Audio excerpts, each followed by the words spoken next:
the tranquil village of Chipping Barrows, a mysterious tea party hosted by the enigmatic Widow Grayson sets the stage for a chilling Agatha Christie-style mystery. When young Tom Hargreaves and the gossipy Mrs. Cutler fall gravely ill after sipping the widow's exotic blend, Miss Jane Marple's keen instincts unravel a web of secrets. A hidden scandal, a locked drawer of potent herbs, and a past that refuses to stay buried point to poison, and a motive rooted in shame. Can Miss Marple expose the truth before another cup is poured? Dive into the widow's secret tea, where every sip hides a deadly secret. Chapter 1. The Village of Chipping Barrows. In the serene village of Chipping Barrows, where the hills folded gently into one another and the hedgerows stood sentinel over winding lanes, life unfolded with the predictable cadence of rural England. The church bells chimed on Sundays, the grocer's cart rattled through the square each morning, and the villagers exchanged pleasantries with a familiarity that bordered on ritual. At the edge of this tranquil hamlet stood Ivy Lodge, a modest cottage with whitewashed walls and a garden ablaze with autumn roses. Here resided Miss Jane Marple, a spinster of advanced years whose delicate appearance belied a mind honed to precision, capable of discerning the subtlest threads of human folly. On a crisp October morning, Miss Marple sat in her drawing-room, her fingers deftly working a pair of knitting needles over a skein of pale blue wool. The fire crackled softly, casting a warm glow across the room's chintz curtains and polished mahogany. She was midway through her row when a sharp rap at the door announced the arrival of Mrs. Clara Henshaw, the postmistress, whose flushed cheeks and hurried step betrayed a piece of news too tantalizing to keep. "Good morning, Miss Marple," Mrs. Henshaw exclaimed, scarcely pausing to remove her coat. "Have you heard the talk? Widow Grayson's hosting a tea tomorrow at Laurel House. Quite the affair. Half the village is invited, and they say she's serving some queer sort of tea, brought back from her travels. Nobody knows what's in it, but it's got everyone in a tizzy." Miss Marple's needles paused, her mild blue eyes lifting with a flicker of interest. "Indeed, Clara. How very curious. Widow Grayson has been so retiring since her return. A tea, you say, and an exotic blend, no less." Her voice was soft, almost absent, but her mind was already turning over the implications. Widow Grayson, a woman of 50 with a reserved demeanour and a wardrobe of sombre silks, had lived in Chipping Barrows for just over a year, following the death of her husband abroad. Her past was a tapestry of whispers, tales of distant lands, considerable wealth, and a marriage that had ended under vague circumstances. Yet she offered little to the village's eager curiosity, preferring the solitude of Laurel House to its social whirl. "Exotic, yes," Mrs. Henshaw continued, settling into a chair with the air of one delivering a royal proclamation. "Mrs. Cutler says it's from the Far East or some such place, and you know how Widow Grayson is, always so private, but now this. Why, even young Tom Hargreaves got an invitation, and he's only the grocer's lad. What do you make of it, Miss Marple?" Miss Marple smiled faintly, her needles resuming their rhythm. "I dare say it's an opportunity to observe," she said. "People reveal so much when they think they're only pouring tea. I shall attend, of course. It would be discourteous to decline." Mrs. Henshaw leaned forward, her voice dropping to a conspiratorial whisper. "Do you think there's more to it? They say Mr. Grayson left her a fortune, but she never speaks of it. And those trips abroad, nobody knows where she went or why. People often have their reasons for silence," Miss Marple replied, her tone gentle but her gaze sharp. and reasons, Clara, are like threads in a tapestry. Pull one, and the pattern begins to show. As Mrs. Henshaw bustled off to spread her news elsewhere, Miss Marple set her knitting aside and gazed out the window at the golden leaves drifting from the oaks. Widow Grayson's sudden sociability was intriguing, but it was the mention of the tea, an exotic blend, unknown and untested, that stirred her curiosity most. In her long experience, anything out of the ordinary in a village like Chipping Barrows was rarely without significance. She resolved to observe closely at Laurel House, for if there was one thing Miss Marple knew, it was that the smallest detail, a glance, a gesture, a cup of tea, could unravel the deepest of secrets. Chapter 2. The Invitation. The following afternoon, the village of Chipping Barrows seemed to hold its breath as its more curious inhabitants converged on Laurel House. The Georgian manor, with its ivy-draped facade and tall mullioned windows, stood at the end of a gravel drive, its faded elegance a silent testament to the wealth of its late master. The air was crisp, tinged with the scent of damp earth and wood smoke, and a pale sun cast long shadows across the lawn. Miss Jane Marple, dressed in her best black silk and a straw hat, adorned with a single velvet rose, walked briskly up the drive, her sharp eyes taking in every detail. The freshly swept steps, the polished brass knocker, and the faint air of anticipation that hung about the place like a mist. Widow Grayson greeted her guests at the door, her figure swathed in a gown of dove-grey silk that shimmered faintly in the afternoon light. Her dark hair was swept into a severe chignon, and her smile, though welcoming, carried a certain brittleness, as if it had been rehearsed before a mirror. "Miss Marple, how kind of you to come," she said, her voice smooth but with an undertone that suggested she was measuring each word. "Do come in.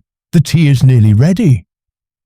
Miss Marple inclined her head graciously, stepping into the hall where a crystal chandelier caught the light and threw it across the polished oak floor. The drawing room, to which the guests were ushered, was a study in faded opulence. Heavy brocade curtains framed the windows, a Persian rug softened the floor, and a mahogany table bore a silver samovar that gleamed like a beacon. The room was already filling with villagers, their voices a low hum of polite chatter. Dr. Arthur Lloyd, the village physician, stood by the fireplace, his spectacles glinting as he discussed the weather with Mr. Herbert Cutler, the solicitor. Mrs. Beatrice Cutler, his wife, resplendent in a florid dress of crimson taffeta, was holding court near the window, her laughter loud and her opinions louder. Young Tom Hargreaves, the grocer's assistant, lingered awkwardly near the door, his lanky frame ill at ease in a stiff Sunday suit. Miss Lavinia Price, a spinster whose penchant for gossip rivaled even Mrs. Henshaw's, perched on a velvet settee, her eyes darting about like a bird's. Miss Marple settled into a high-backed chair, her hands folded neatly in her lap, and observed the scene with the quiet intensity of one who saw not just faces, but motives. Widow Grayson moved among her guests, her movements graceful but deliberate, as if each step were part of a carefully choreographed dance. She paused to exchange pleasantries with Dr. Lloyd, her hand lingering briefly on his arm, then turned to offer Miss Price a plate of scones with a smile that did not quite reach her eyes. To Miss Marple, these gestures were like notes in a symphony, each revealing a fragment of the widow's intent. The tea was announced with a flourish. Widow Grayson stood beside the samovar, her hands poised over its ornate spout. "My special blend," she declared, her voice carrying a hint of pride or perhaps defiance. I acquired it during my travels in the East, a recipe known only to a few. I trust it will be memorable." She poured the amber liquid into delicate porcelain cups, each adorned with a faint tracery of gold. The aroma was unfamiliar, sharp and slightly bitter, with a trace of something floral that eluded definition. Miss Marple accepted her cup with a murmured thank you, her fingers brushing the smooth porcelain as she noted the widow's quick glance toward Tom Hargreaves, who took his cup with a hesitant nod. The guests sipped cautiously, their reactions varied. Dr. Lloyd pronounced it most intriguing, though his brow furrowed slightly as he drank. Mrs. Cutler, never one to withhold an opinion, declared it rather too strong for my taste, before taking a second sip with exaggerated relish.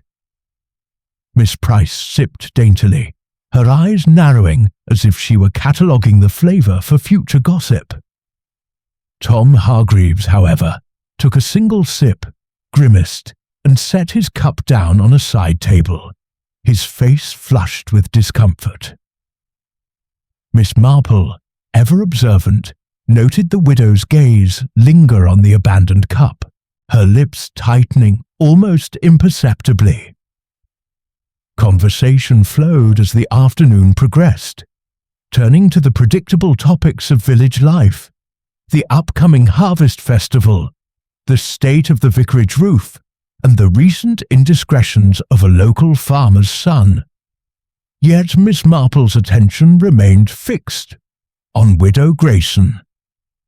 The woman's hands, she noticed, were never still, fingering the lace at her cuff, adjusting a saucer, smoothing her skirt. It was the restlessness of one who carried a burden, Miss Marple thought, and she wondered what lay beneath the widow's polished exterior. As the guests began to drift toward the hall, preparing to take their leave, Miss Marple lingered, ostensibly to admire a vase of late-blooming roses on the mantel. "Such a charming gathering," she said to Widow Grayson, her voice mild. "And your tea, quite extraordinary. From the East, you said? It must have a fascinating story." The widow's smile faltered for a fraction of a second. "Oh, a trifle I picked up in my travels," she replied, her tone light but her eyes guarded. "Nothing of great consequence." Miss Marple nodded, as if satisfied, but her mind was already weaving together the threads of the afternoon. The tea with its strange, bitter edge, the widow's watchful demeanour, the curious inclusion of young Tom Hargreaves among the guests. These were pieces of a puzzle, and Miss Marple was determined to see the picture they formed. As she stepped out into the cool evening air, the crunch of gravel under her feet seemed to echo the rhythm of her thoughts. Something was amiss at Laurel House, and she suspected that the widow's secret tea held the key. The village lay quiet as she made her way back to Ivy Lodge, the lights of Chipping Barrows twinkling like stars against the deepening dusk. In her drawing room, Miss Marple lit a lamp and resumed her knitting, the soft click of her needles a counterpoint to the questions turning in her mind. She thought of Widow Grayson's past, of the whispers that had followed her return, of a husband whose death abroad had left her both wealthy and solitary. And she thought of Tom Hargreaves, a boy whose presence at the tea seemed oddly significant, though she could not yet say why. In her experience, such gatherings were never without purpose, and she sensed that Widow Grayson's invitation had been extended with more than hospitality in mind. As the fire burned low, Miss Marple set her knitting aside and gazed into the flames. "People are so like themselves," she murmured, a faint smile touching her lips, "and yet they never fail to surprise." Tomorrow, she decided, she would pay a call on Dr. Lloyd. A physician's perspective might shed light on the tea's peculiar effects, and Miss Marple was nothing if not thorough. For now, she rose to draw the curtains, her mind already tracing the delicate threads of a mystery that was only just beginning to unravel. Chapter 3. The sudden illness. The morning after the tea at Laurel House dawned grey and heavy, with a mist clinging to the fields of chipping barrows like a shroud. The village, usually stirring with the cheerful bustle of daily tasks, was subdued, its rhythm disrupted by a ripple of alarm. Miss Jane Marple, seated at her breakfast table with a pot of Darjeeling and a slice of toast, was interrupted by the hurried arrival of Mrs. Clara Henshaw. The postmistress's face was pale, her usual vivacity replaced by a tremor of unease. "Miss Marple, it's dreadful!" Mrs. Henshaw exclaimed, clutching her shawl. "Young Tom Hargreaves is terribly ill. Taken bad in the night, they say. Dr. Lloyd's with him now, but it's all anyone can talk about at the post office. They're saying it might be, well, poison." Miss Marple's cup paused midway to her lips, her blue eyes sharpening behind their gentle facade. "Poison, Clara? That is a serious claim. What precisely are the symptoms?" Her voice was calm, but her mind was already sifting through the events of the previous afternoon, each detail as clear as the stitches in her knitting. "Nausea, fever, dreadful pains," Mrs. Henshaw replied, wringing her hands. "His mother's beside herself, poor soul, and to think he was at Widow Grayson's tea just yesterday. Everyone's wondering if it was something he ate or drank." Miss Marple set her cup down with care. "How very distressing. I shall call on Dr. Lloyd directly. He will have a clearer picture, no doubt." She rose, her movements brisk but composed, and donned her coat and hat. The word poison hung in the air, a dark thread in the tapestry of the village's tranquillity, and Miss Marple was not one to let such a thread go unexamined. At the grocer's cottage, a modest dwelling on the edge of the village, Miss Marple found Dr. Lloyd emerging from the front door, his medical bag in hand, and his brow furrowed. The physician, a man of middle years with a kind but practical demeanour, greeted her with a nod. "Miss Marple, I'm glad you're here. You've a knack for seeing things clearly. This is a troubling business." "Mrs. Henshaw mentioned poison," Miss Marple said quietly, her eyes meeting his. "Is there any truth to it?" Dr. Lloyd glanced back at the cottage, where the faint sound of Mrs. Hargreaves's weeping could be heard. "I fear there may be," he said, lowering his voice. "Tom's symptoms, violent nausea, fever, and a rapid pulse, are consistent with some form of toxic ingestion. It's too early to be certain, but I suspect something he consumed yesterday. The tea at Laurel House is the most likely culprit, given the timing." Miss Marple's expression remained serene, but her mind was racing. "Did anyone else report feeling unwell?" she asked. "Not yet," Dr. Lloyd replied. "I've sent word to the others who attended, Mrs. Cutler, Miss Price, myself, and you, of course, to monitor for symptoms, but Tom's case is severe, and oddly so. He barely touched his tea, from what I recall, yet he's the worst affected. It's puzzling indeed," Miss Marple murmured, her thoughts returning to the drawing room at Laurel House. She recalled Tom's grimace as he set his cup down, the widow's fleeting glance at the abandoned tea, and the strange bitter scent of the blend. "Might I see Tom, if his mother permits? It would ease my mind to know he's in good hands." Dr. Lloyd hesitated, then nodded, briefly perhaps. "He's weak but conscious." Inside the cottage, the air was heavy with worry. Tom lay in a narrow bed, his face pale and his dark hair damp with sweat. Mrs. Hargreaves, a worn woman with anxious eyes, hovered nearby, twisting a handkerchief. "Oh, Miss Marple," she said, her voice breaking, He's never been sick like this. What could have done it?" Miss Marple laid a gentle hand on her arm. "Dr. Lloyd is doing all he can, Mrs. Hargreaves. We must trust his skill." She approached the bed, noting Tom's shallow breathing and the faint tremor in his hands. "Tom, dear, can you tell me what happened after the tea yesterday?" The young man's eyes fluttered open, clouded with pain. "Felt queer soon after," he mumbled. "Stomach turned, like I'd swallowed something bad. Didn't like that tea, too bitter." His voice trailed off, and he closed his eyes, exhausted. Miss Marple stepped back, her mind cataloguing his words: bitter tea, sudden illness, and only Tom affected thus far. She thanked Mrs. Hargreaves and rejoined Dr. Lloyd outside. "You'll send for me if there's any change?" she asked. "Of course," he replied, "and I'll test what I can, though without knowing the substance, it's a challenge. If it is poison, it's nothing common." As Miss Marple walked back to Ivy Lodge, the mist had begun to lift, revealing the familiar outlines of Chipping Barrows.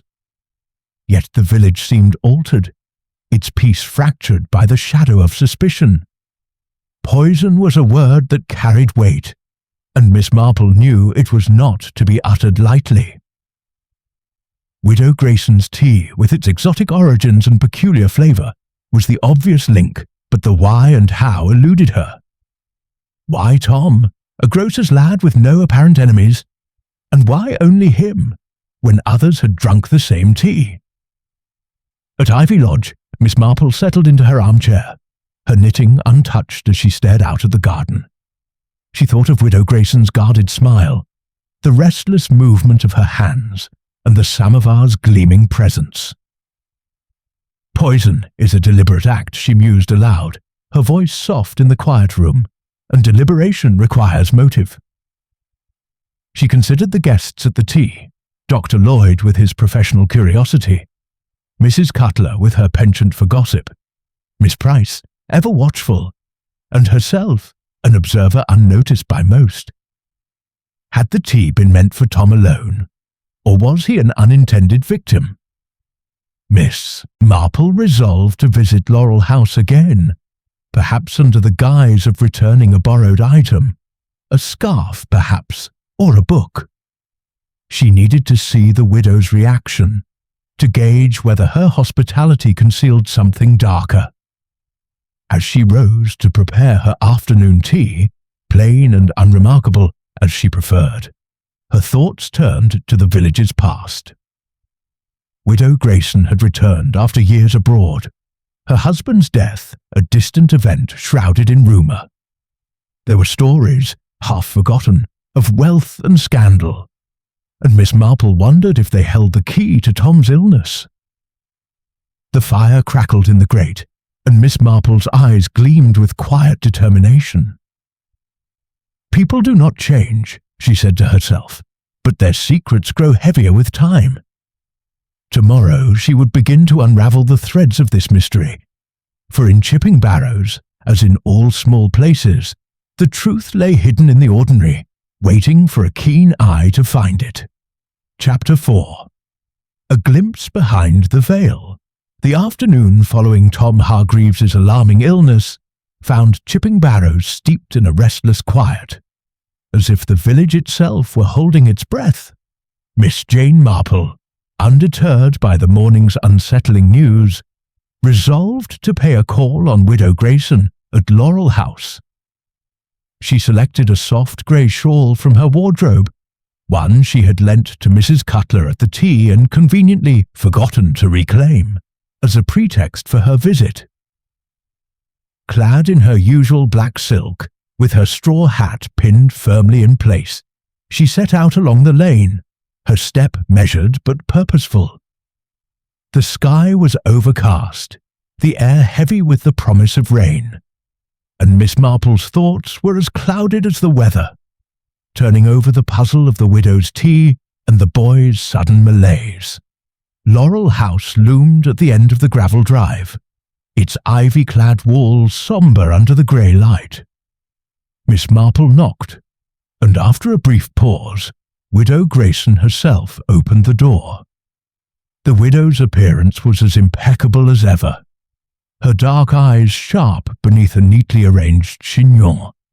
But there was a faint strain in her posture, a tightness about her mouth that betrayed unease.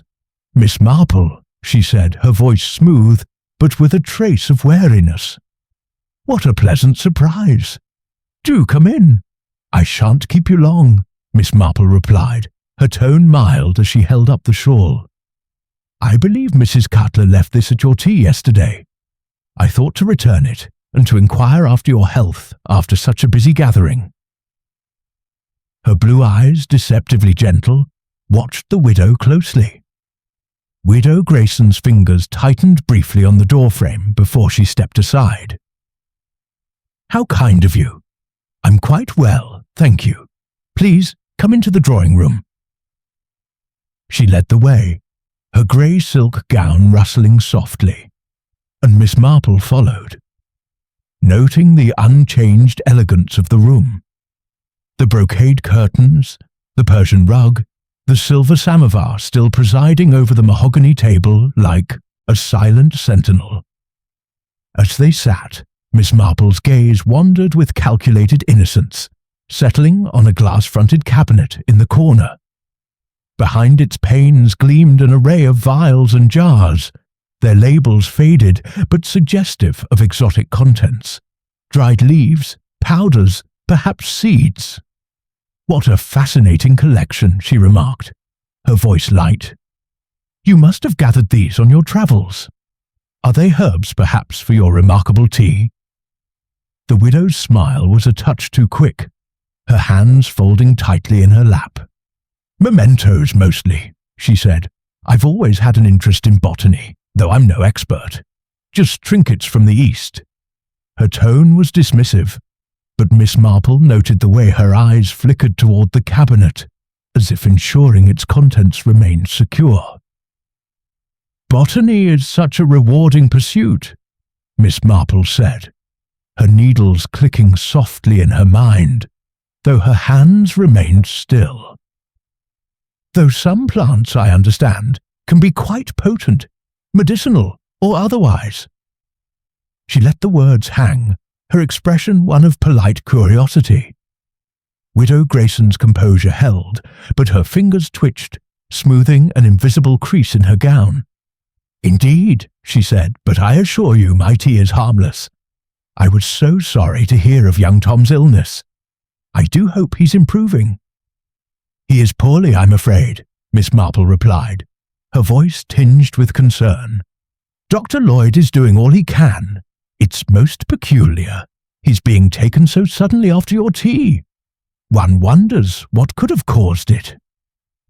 The widow's face paled slightly, though she maintained her smile. "How dreadful," she murmured. "I can't imagine. Perhaps something he ate elsewhere? The tea was the same for everyone, after all." Her words were steady, but Miss Marple detected a faint tremor, a crack in the widow's polished facade. As they spoke, Miss Marple's eyes drifted to the rug near the samovar.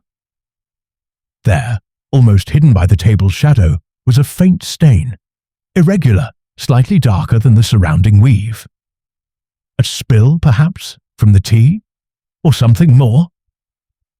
She filed the observation away, her mind weaving it into the growing pattern of her suspicions. The conversation turned to village matters, charities, the church fete, but Miss Marple sensed the widow's relief at the change of topic, as if a curtain had been drawn over a dangerous subject. When Miss Marple rose to leave, she thanked Widow Grayson warmly, her manner as unassuming as ever. "Such a delightful visit," she said, "and I do hope we'll have the pleasure of another tea soon. Your blend was quite unforgettable."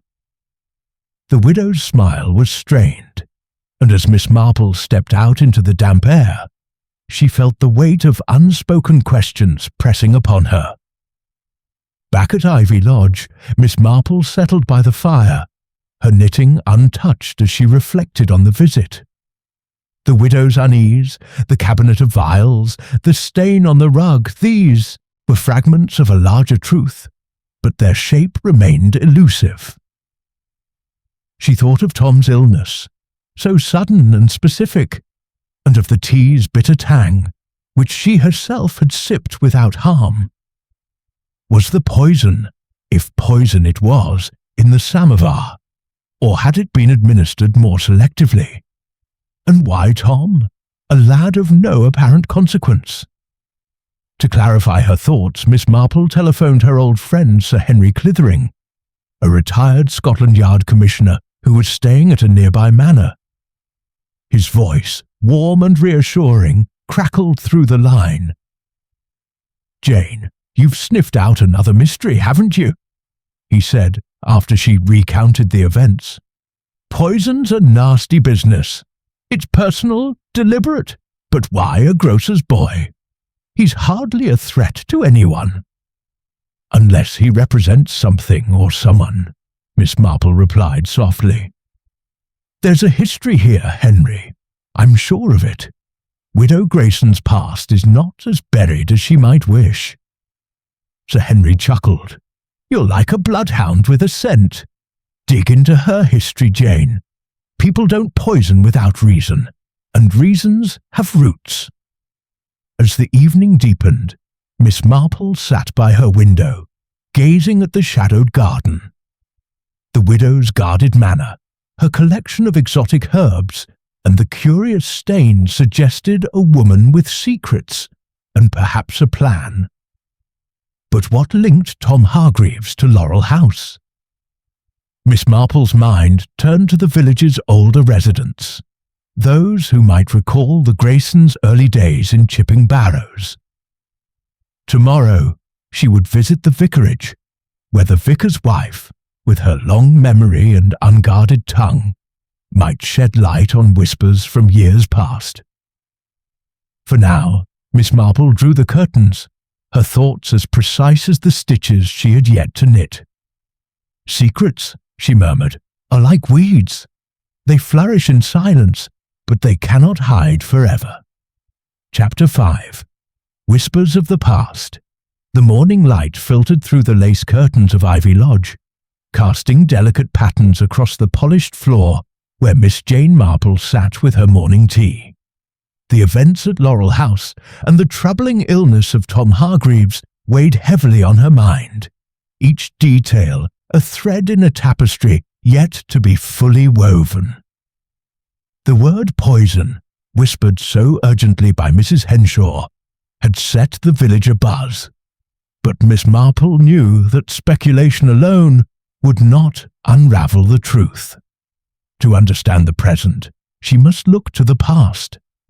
And so she resolved to delve into Widow Grayson's history, seeking the roots of a motive that could explain such a deliberate act. After a light breakfast, Miss Marple donned her coat and hat, her appearance as unassuming as ever, and made her way to the village library, a small stone building tucked beside the church. The library, though modest, housed a collection of local newspapers and records, meticulously preserved by Miss Eleanor Tate, a retired schoolmistress with a passion for order. Miss Marple found her at the desk, sorting a stack of yellowed periodicals with a frown of concentration. "Good morning, Eleanor," Miss Marple said, her voice gentle but purposeful. "I wonder if you might assist me. I'm curious about the Graysons, Mr. and Mrs. Grayson from years ago, before they left for abroad. Have you any records from that time?" Miss Tate's eyes brightened at the prospect of a task. "The Graysons? Oh yes, there was talk about them, wasn't there? Let me see." She bustled to a shelf, pulling down a bound volume of the Chipping Barrows Gazette from nearly 2 decades prior. They were quite prominent before they left. Mr. Grayson, a merchant, made a fortune, or so they said. But there were rumours, you know. Not all his dealings were above board. Miss Marple settled at a table, her gloved hands carefully turning the brittle pages. The articles painted a picture of Edward Grayson as a man of ambition, trading in spices and textiles from India, his wealth evident in the grandeur of Laurel House. Yet there were hints of controversy, vague references to disputes with business partners, and a sudden departure for the East. One brief notice caught her eye, a mention of Mr. Grayson's death abroad, attributed to a fever, leaving his widow to return alone. The date aligned with Widow Grayson's reappearance in Chipping Barrows a year ago, her demeanour reserved and her past a closed book. As Miss Marple read, a faded photograph slipped from the pages, showing a younger Widow Grayson, then Mrs. Margaret Grayson, standing beside a man who was not her husband. He was tall, with sharp cheekbones and a guarded expression. And Miss Marple's breath caught as she noted a striking resemblance to Tom Hargreaves. The caption identified him only as a family friend, but the intimacy of their stance suggested otherwise. "Curious," she murmured, tucking the photograph back into the volume. Could this man be connected to Tom's mother, Ellen Hargreaves, who had once served as a maid in the Grayson household? Her next stop was the vicarage, where Mrs. Amelia Burton, the vicar's wife, was known for her long memory and unguarded tongue. Miss Marple found her in the garden, pruning roses with vigorous snips. "Miss Marple, what a pleasure!" Mrs. Burton exclaimed, brushing soil from her hands. "Though I dare say you'll hear about poor Tom Hargreaves. Such a shock, his illness. They're saying it's poison. Can you imagine?" "Indeed, it's most distressing," Miss Marple replied, her tone sympathetic. "I was thinking of the Graysons, actually. You've lived here many years, Amelia. Do you recall anything about their time in Chipping Barrows, before they left for India? Or perhaps about Ellen Hargreaves, Tom's mother?" Mrs. Burton's eyes widened, sensing a thread of village history ripe for revisiting. "Oh, well, there was talk, wasn't there? Ellen was a maid at Laurel House, back when the Graysons were newly married.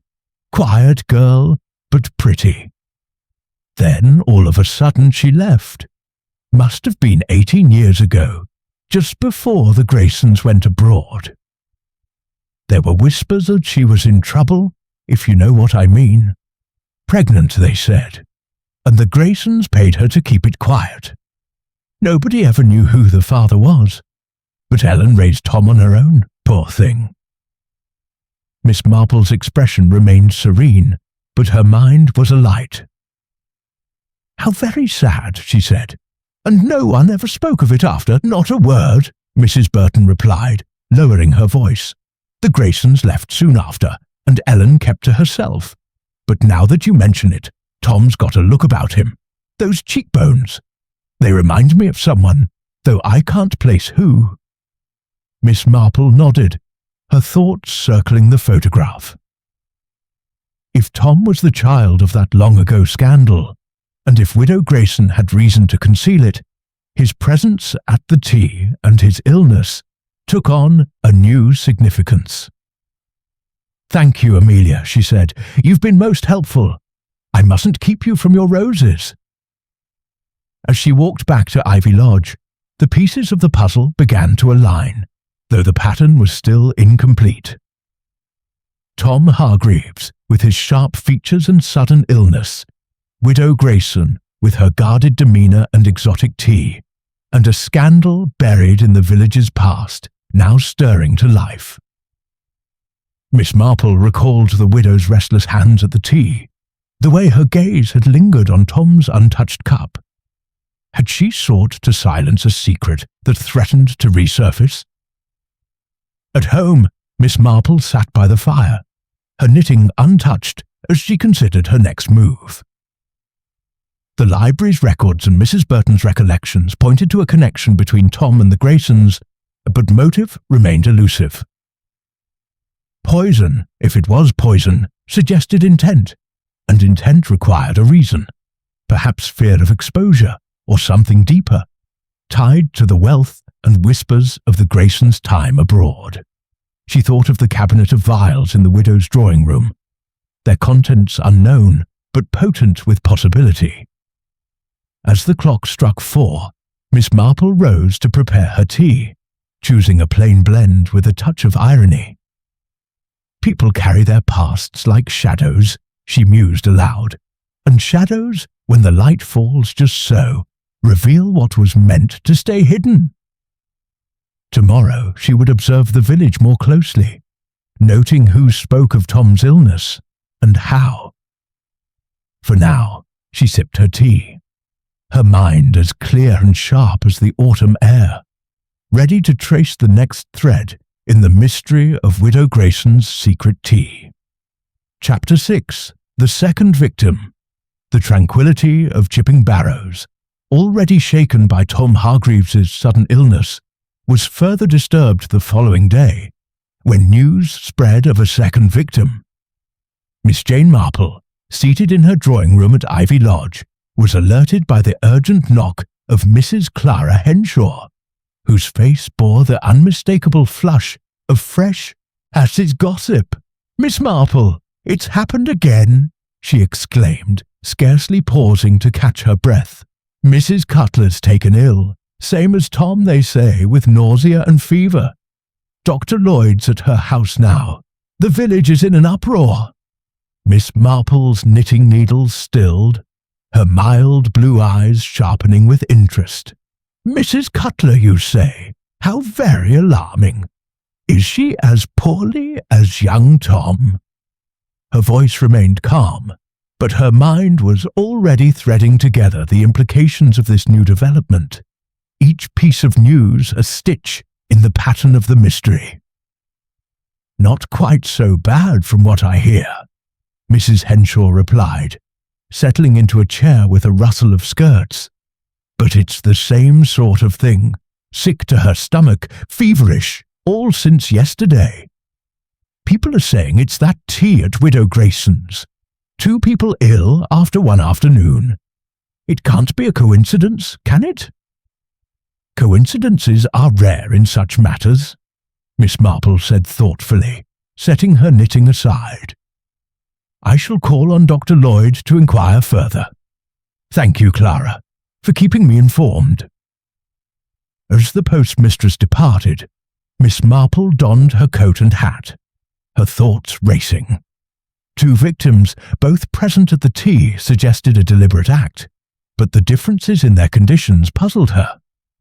Tom's illness was severe, yet he had barely sipped the tea.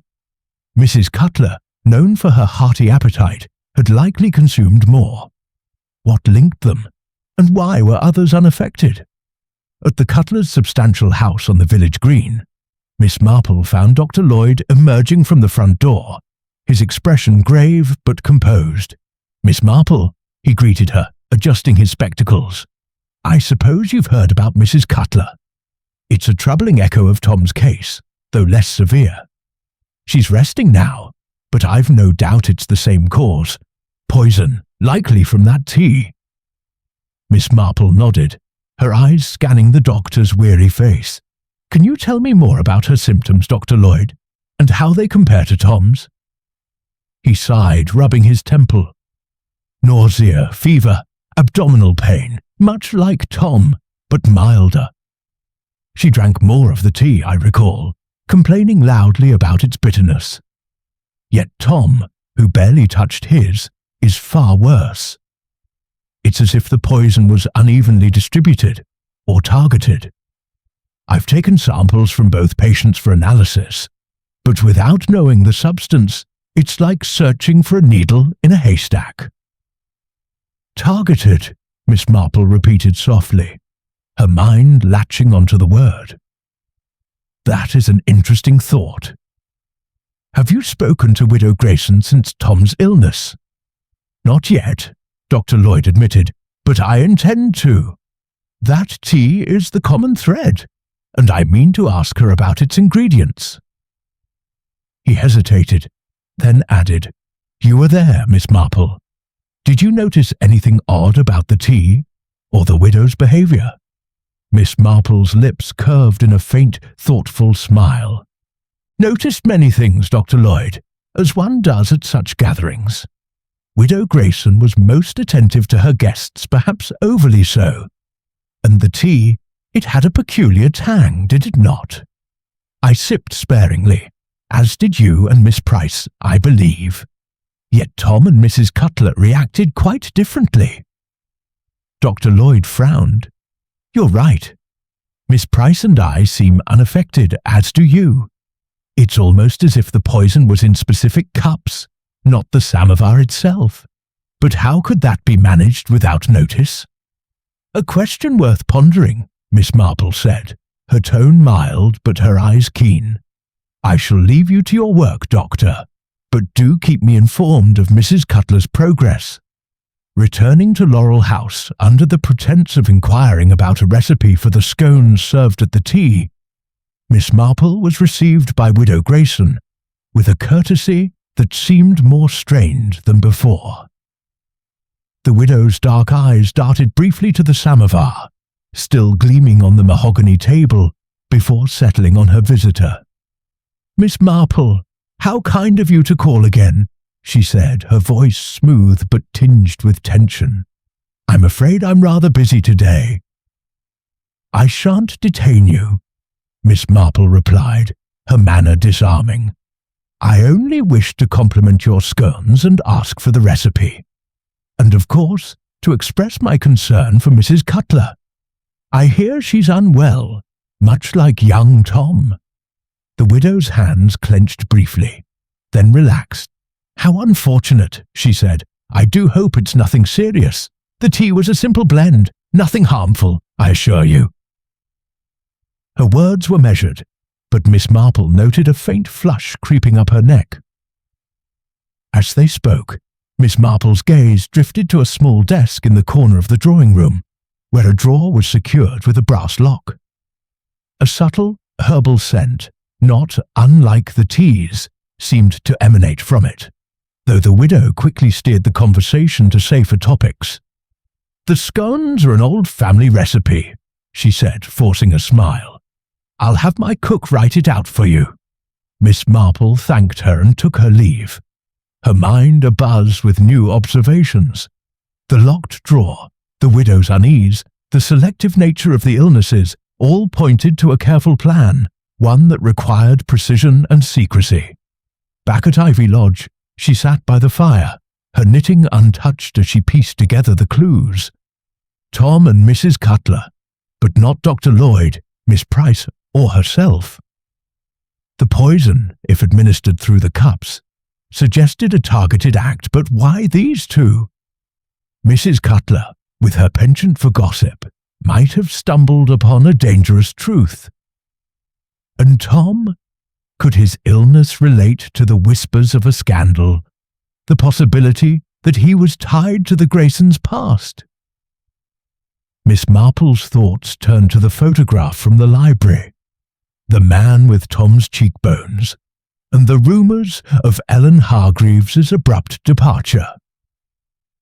A secret worth poisoning for, she murmured, her eyes gleaming in the doubtful firelight. But whose secret and why now?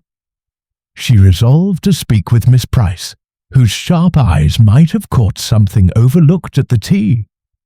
For now, the village held its breath, and Miss Marple, with her quiet persistence, was determined to uncover the truth before another cup was poured.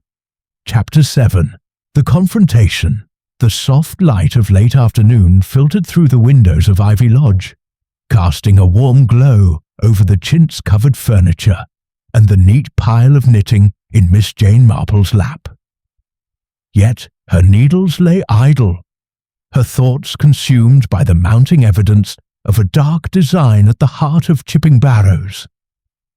The illnesses of Tom Hargreaves and Mrs. Cutler, the widow's guarded demeanour, the locked drawer with its faint herbal scent, all pointed to a truth that could no longer be ignored.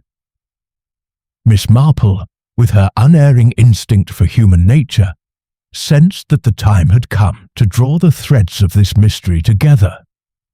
She resolved to confront Widow Grayson, but with the tact and subtlety that had always served her well. Under the pretext of discussing a contribution to the village's winter charity fund, Miss Marple sent a note to Laurel House, inviting the widow to tea at Ivy Lodge that evening.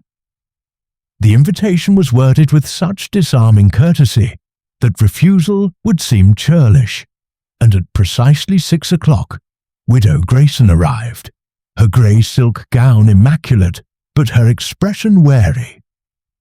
Miss Marple greeted her with a warm smile, ushering her into the drawing room where a modest tea tray awaited, bearing a pot of plain Darjeeling and a plate of shortbread biscuits. "I find a simple blend so comforting, don't you?" Miss Marple said, pouring the tea with deliberate care. "No surprises, just the familiar taste one expects." Widow Grayson accepted her cup, her fingers steady but her eyes flickering with unease. "Quite so," she murmured, her voice betraying a hint of strain. "You're very kind to invite me, Miss Marple. The charity fund, you said?" "Oh, we'll come to that," Miss Marple replied, her tone light but her gaze piercing. "But first, I thought we might talk of other matters. The village has been so unsettled lately, with poor Tom Hargreaves and Mrs. Cutler taken ill. It's most distressing, don't you think?" The widow's cup clinked softly against its saucer. "Very distressing," she agreed, her lips tightening. "I do hope they're recovering." "They are, thankfully," Miss Marple said, her voice gentle but unyielding, "though Dr. Lloyd believes their illnesses were no accident.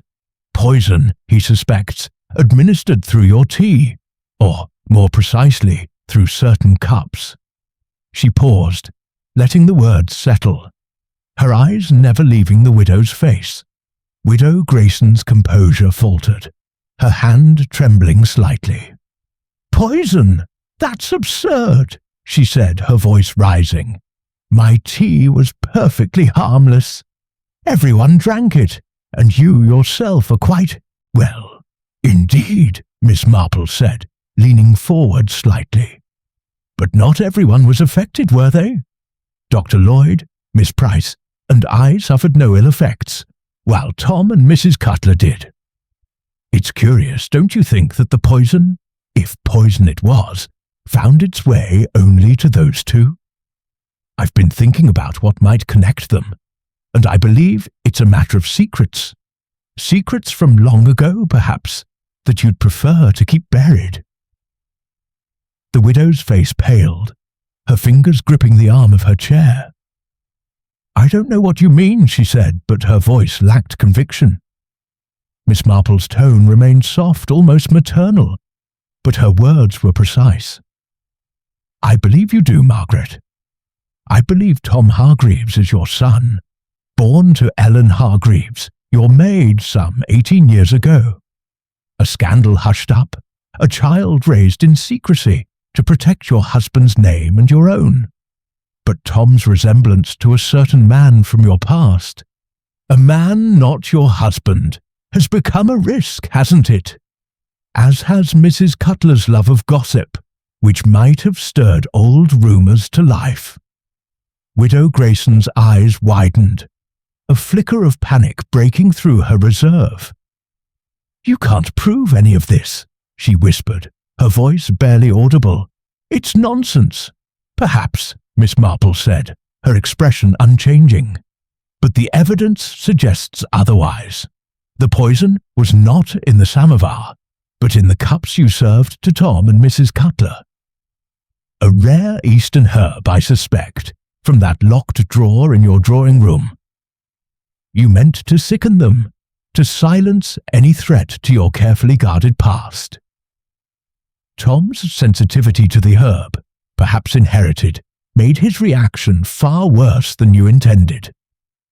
The widow's shoulders slumped, her defiance crumbling.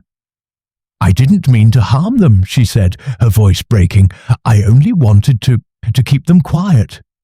Tom, he looks so much like his father, and Mrs. Cutler was starting to talk, asking questions about Ellen, about the past. I thought a mild dose would make them ill, nothing more. The herb was supposed to be safe in small amounts. Miss Marple nodded, her face betraying no judgment, only understanding.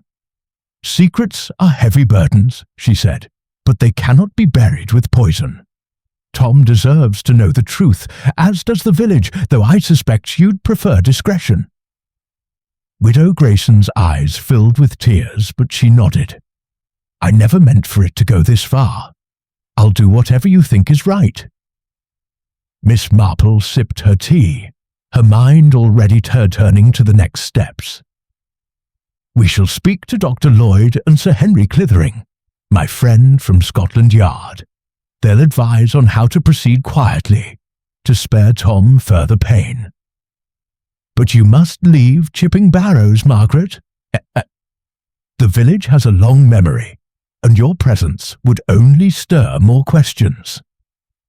The widow agreed, her voice barely a whisper, and left Ivy Lodge as dusk settled over the village. Miss Marple sat by the fire, her thoughts sombre but clear. The confrontation had been necessary, but it brought her no satisfaction, only the quiet resolve of one who had seen justice served, however gently. She picked up her knitting, the needles clicking softly, as she considered the fragility of secrets and the strength required to face them. Tomorrow, she would ensure the matter was resolved with the least harm to all involved, for in Chipping Barrows, as in all small places, truth had a way of finding its place in the light. Chapter 8. The Resolution. The soft glow of morning light bathed Chipping Barrows in a gentle calm, as if the village itself sought to heal the disquiet of recent days.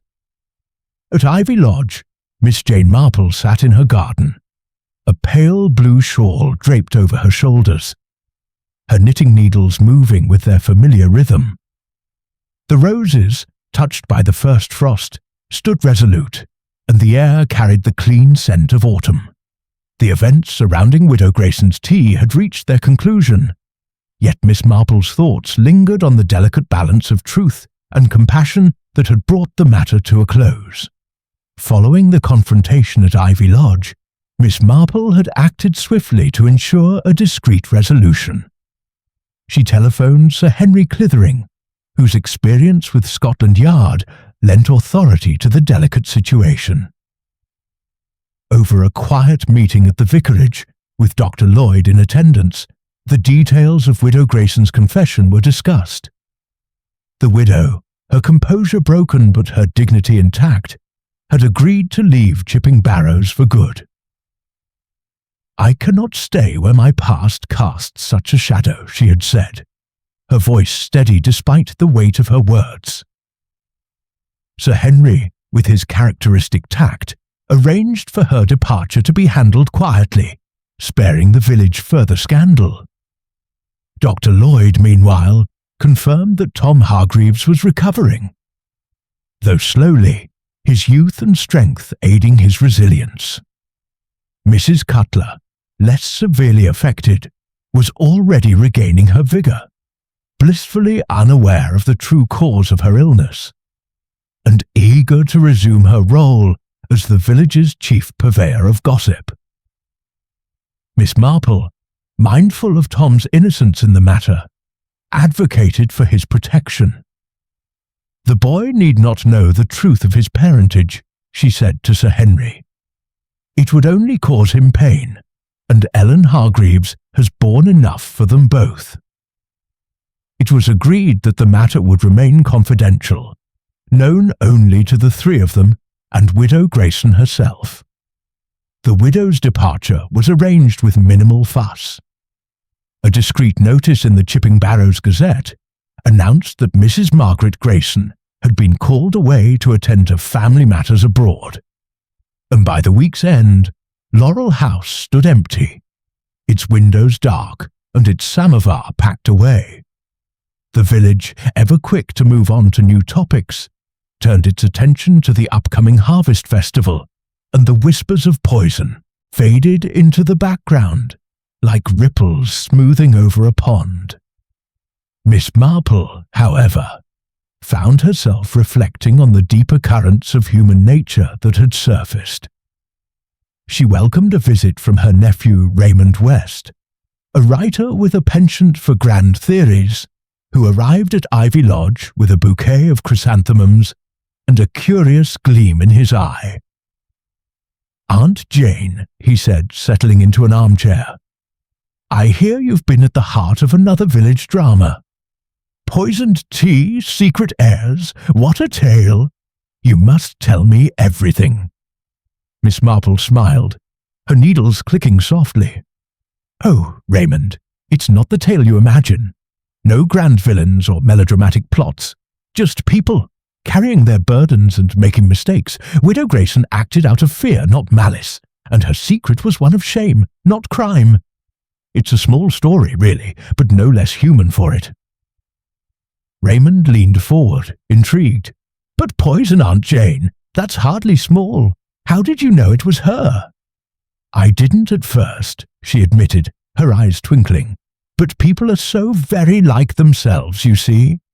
Widow Grayson's manner at the tea, her watchfulness, her restless hands, suggested a woman with something to hide. And then there was Tom's resemblance to a man from her past, and Mrs. Cutler's gossip, which might have brought old rumours to light. The poison was in the cups, not the samovar, and that pointed to intent. From there, it was a matter of understanding why."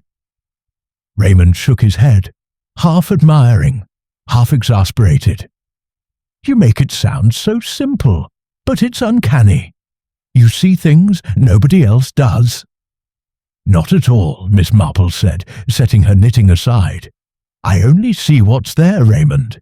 Human nature is the same everywhere, whether in Chipping Barrows or Calcutta. Secrets brew stronger than any tea, but they always leave a trace, a glance, a word, a stain on a rug." As Raymond laughed and poured himself another cup of tea, Miss Marple gazed out at her garden, where the last roses clung to their stems. The village had returned to its quiet rhythm, its surface undisturbed. But she knew its depths held countless stories, each waiting for the right moment to emerge. For now, she was content to let Chipping Barrows bask in its peace, her sharp eyes ever watchful for the next ripple beneath the calm. The fire crackled in the grate, and Miss Marple resumed her knitting, the soft click of her needles a counterpoint to her thoughts. "Life is a pattern," she murmured, almost to herself, "and every thread, no matter how small, has its place." With that, she turned her attention to the pale blue shawl, its stitches as precise and inevitable as the truth she had uncovered.